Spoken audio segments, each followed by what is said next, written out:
Genesis 34. Now Dinah, the daughter Leah had borne to Jacob, went out to visit the women of the land.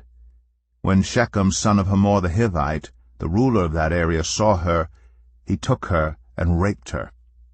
His heart was drawn to Dinah, daughter of Jacob. He loved the young woman and spoke tenderly to her. And Shechem said to his father Hamor, "Get me this girl as my wife." When Jacob heard that his daughter Dinah had been defiled, his sons were in the fields with his livestock, so he did nothing about it until they came home. Then Shechem's father Hamor went out to talk with Jacob. Meanwhile, Jacob's sons had come in from the fields as soon as they heard what had happened. They were shocked and furious because Shechem had done an outrageous thing in Israel by sleeping with Jacob's daughter, a thing that should not be done. But Hamor said to them, "My son Shechem has his heart set on your daughter. Please give her to him as his wife. Intermarry with us, give us your daughters, and take our daughters for yourselves. You can settle among us, the land is open to you, live in it, trade in it, and acquire property in it." Then Shechem said to Dinah's father and brothers, "Let me find favor in your eyes, and I will give you whatever you ask.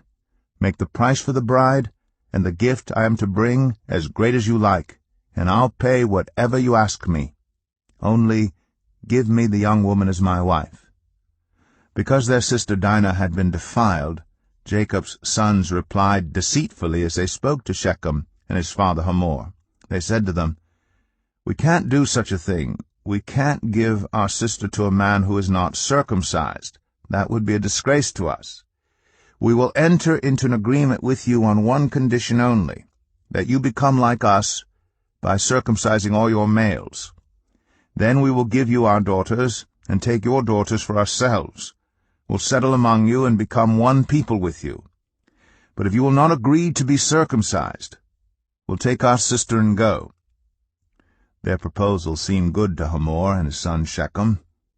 The young man, who was the most honored of all his father's family, lost no time in doing what they said, because he was delighted with Jacob's daughter.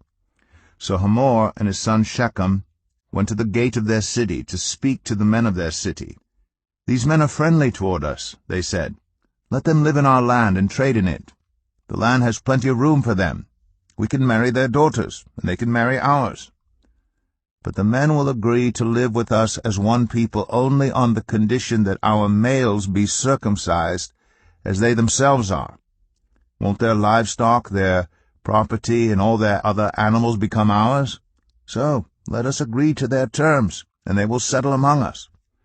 All the men who went out of the city gate agreed with Hamor and his son Shechem, and every male in the city was circumcised.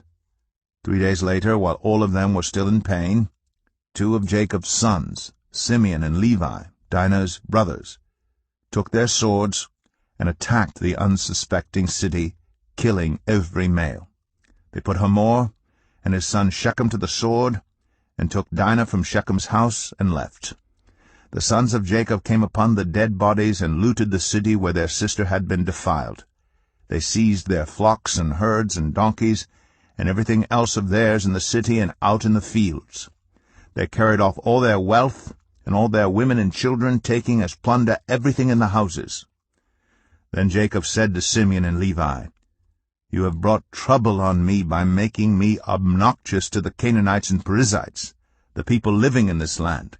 We are few in number, and if they join forces against me and attack me, I and my household will be destroyed." But they replied, "Should he have treated our sister like a prostitute?